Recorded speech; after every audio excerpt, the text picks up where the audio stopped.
یہ بتائیے انسٹاگرام پر کوئی ایک ہی بندہ ایک ہی سیلیبریٹی فالو کرنا ہو تو کس کو کریں گے؟ میں Narendra Modi. You have to give Mr. Modi credit کہ ان کی جو پیٹریٹزم ہے وہ پہلے آتی ہے، تعلقات بعد میں آتے ہیں. We should learn from him. This is how it could be. The key thing is that he is to be learned from. اگر ہم unbiased ہو کے سوچیں تو ایک مثال کے طور پر ہم کو استعمال کر سکتے ہیں کہ کس طریقے سے انہوں نے عوام کو ڈیلیور کیا، اپنے ملک کے لیے زر مبادلہ لا رہے ہیں. ایک طرف کشمیر میں گزشتہ 23 دن سے احتجاج جاری ہے. کشمیر مکمل طور پر لاک ڈاؤن ہے. کشمیر مکمل طور پر بند ہے. انٹرنیٹ سروس معطل ہے. لوگوں کو بغاوت کی طرف لے جانے کی کیا ضرورت ہے؟ یہ حالات ایک دن میں پیدا نہیں ہوئے. یہ ہماری 78 سال کے رویوں کے نتیجے میں آج لوگوں کے اندر یہ احساسات پیدا ہوئے ہیں. انہوں نے ریسنٹلی کہہ لیں کہ ٹویٹ کیا اور کانگریچولیٹ کیا نریندر مودی کو اور کہا کہ آپ ابھی تک کے سب سے زیادہ لانگ سرونگ پرائم منسٹر ہمیں انڈیا کے نظر آئے ہیں. اسی کو سیلوٹ کرتے ہیں کہ اللہ پاک نے اور بھگوان نے ایسا انسان پیدا کیا جس کے اندر اتنی اچھی فیلنگز ہے.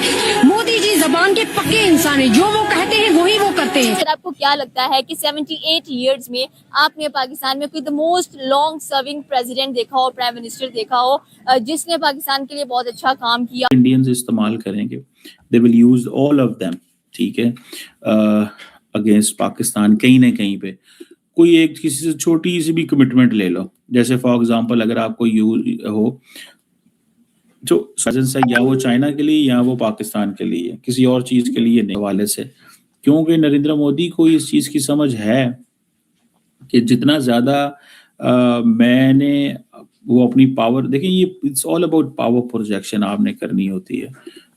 لوگوں کے سامنے، عوام کے سامنے یہ بتانا ہوتا ہے کہ پائند ہمارے درمیان میں جو کوپریشن نظر آتی ہے سیکیورٹی کو لے کر، ٹریڈ کو لے کر، اینڈ اسپیشلی اگر دیکھا جائے تو mother of all the traits کو لے کر، یہ ایک بہت بڑا سٹیپ ہے ہمارے لیے اور ہم چاہتے ہیں کہ ہماری یہ جو دوستی ہے ایسی برقرار رہے. ہم پاکستانی عوام سے پوچھیں گے کہ سر آپ کو کیا لگتا ہے کہ 78 ایئرز میں آپ نے پاکستان میں کوئی the most long serving president دیکھا ہو، پرائم منسٹر دیکھا ہو جس نے پاکستان کے لیے بہت اچھا کام کیا ہو، پاکستان کی اکانومی کو بوسٹ کیا ہو، پاکستان کی ایک اچھی امیج کو باہر پورٹری کیا ہو، اور اسپیشلی اگر دیکھا ہو پاکستانی عوام بہت خوش ہو اس پرائم منسٹر سے؟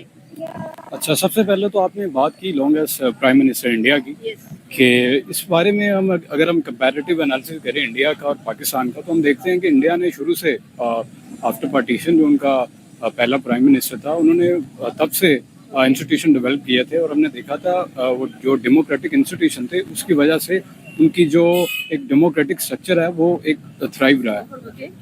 اور اگر ہم پاکستان میں دیکھو تو بیوروکریٹک اوور ریچ، اور اس کے علاوہ ہم دیکھیں ہماری ڈکٹیٹرشپ کا، تو اس کے لیے ہمارا ڈیموکریٹک پروسیس کنٹینیوسلی اور ایک ریکرنٹ پیٹرن ہم نے دیکھا ہے کہ وہ ڈیریل ہوتا رہا. ابھی بھی ہم دیکھیں تو پاکستان میں پاکستان کو ایک ایز اے ہائبرڈ اسٹیٹ ہی کیٹیگرائز کیا جاتا ہے. تو جو آپ نے بات کی ہے کہ یورپین جو ہے انہوں نے کانگریچولیٹ کیا انڈیا کو، تو یہ اسٹیٹمنٹ کے درمیان ایکسچینج اس طرح کے کمنٹس ہوتے ہی ہیں. باقی اگر پاکستان کا ہم چاہتے ہیں کہ اس میں ہم بھی، ہمارے اندر بھی، ہمارے ہاں بھی ڈیموکریٹک جو اسٹرکچر ہے وہ تھرائیو رہے، یا وہ ایک